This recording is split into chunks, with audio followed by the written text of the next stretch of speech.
कुरुक्षेत्र की रेत, उस पर बहता रक्त, रथों के पहियों से उठती धूल और उन पर पड़ती डूबते सूर्य की लालिमा। युद्ध भूमि आज भी गरज रही थी, पर इसी गर्जना के बीच एक कोना था जहां शांति थी। वहीं खड़ा था बर्बरिक, महाभारत का वह योद्धा जिसकी शक्ति का अंदाजा देवता भी लगाते हुए कांपते थे। 3 बाणों का स्वामी, गौरवशाली घटोत्कच का पुत्र, भीम का पौत्र और महादेव का अनन्य भक्त। पर आज वह युद्ध भूमि में नहीं था, वह मात्र एक दर्शक था, क्योंकि उसका वचन उसे रण में उतरने से रोक चुका था। कर्ण रथ रोकते हुए पूछते हैं, कौन है जो यहाँ युद्ध भूमि से दूर इतना शांत खड़ा है? बर्बरिक ने मुस्कुराते हुए कहा, सूर्य पुत्र कर्ण, मैं हूँ बर्बरिक। कर्ण ने आश्चर्य से कहा, बर्बरिक? वही जिसकी शक्ति 3 बाणों में समाई है, जिसके एक बाण से संपूर्ण सेना का अंत हो सकता है। बर्बरिक ने कहा, हाँ वही। पर देखो, आज मैं यहाँ खड़ा हूँ, न किसी पक्ष में न किसी के विरुद्ध। मेरी शक्ति युद्ध में नहीं, मेरी प्रतिज्ञा में बंधी है। कर्ण ने कहा, प्रतिज्ञा भी अजीब चीज है बर्बरिक। मैंने भी जीवन भर प्रतिज्ञाएं निभाई, अपनी माँ को वचन दिया, मित्र को वचन दिया, और अब इस युद्ध में मैं अपने वचन के लिए प्राण देने को भी तैयार हूँ। कर्ण ने कहा, पर हाँ, एक बात मैं खुले मन से कहता हूँ, इस रणभूमि में मुझसे श्रेष्ठ धनुर्धर कोई नहीं। बर्बरिक ने मुस्कुराते हुए कहा, श्रेष्ठता एक सुंदर शब्द है कर्ण, पर क्या श्रेष्ठता का माप केवल युद्ध कौशल है, या उसमें विनम्रता भी होनी चाहिए? कर्ण ने कहा, जब तुम्हारे पास ऐसी शक्ति हो कि देवता भी भय खाएं, तब विनम्रता केवल एक कमजोरी लगती है।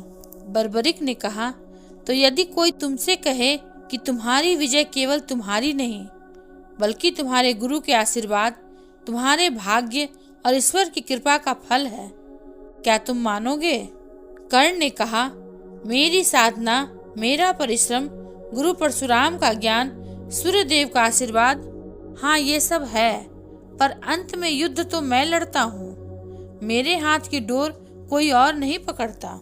बर्बरिक ने कहा, कर्ण, शक्ति का गर्व उचित है, परंतु याद रखो, शक्ति का स्रोत हम नहीं, वह परम सत्ता है, जिसने हमें यह अवसर दिया। तुम्हें कवच कुंडल जन्म से मिले, क्या वे तुम्हारी साधना का परिणाम थे?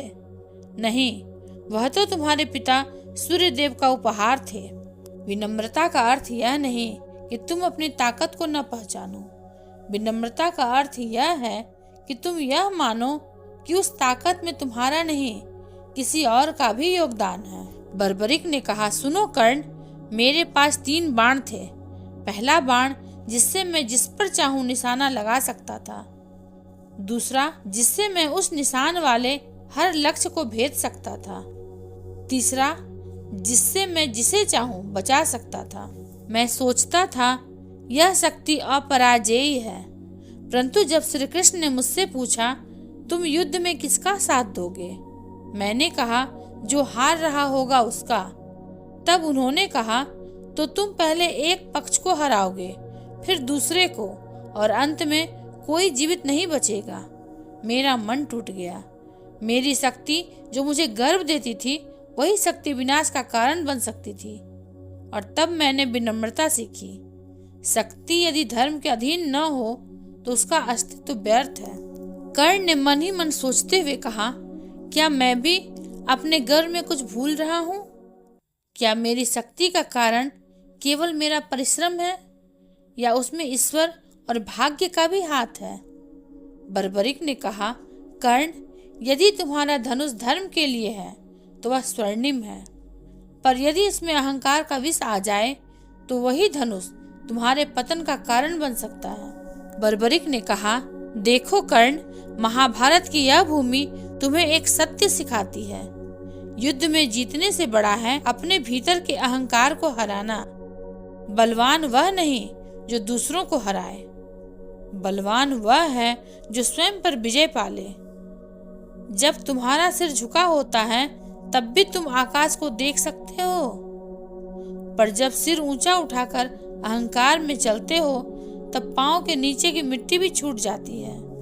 कर्ण ने कहा, तुम्हारे शब्द मेरे हृदय में उतर रहे हैं बर्बरिक।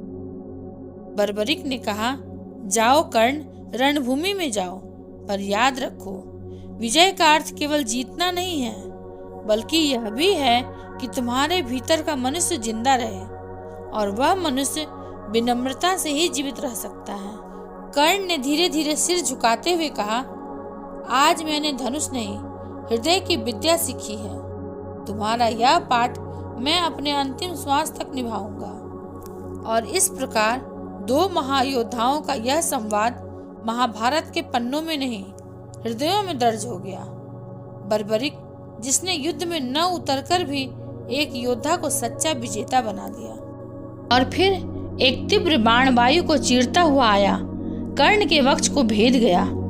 उसका रथ स्थिर हो गया और उसका शरीर धीरे धीरे धरती पर ढह गया।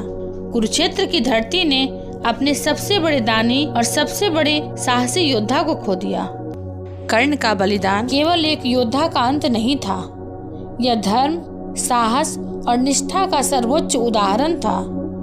महाभारत सिखाता है, जो अधर्म से लड़ता है वह अमर हो जाता है।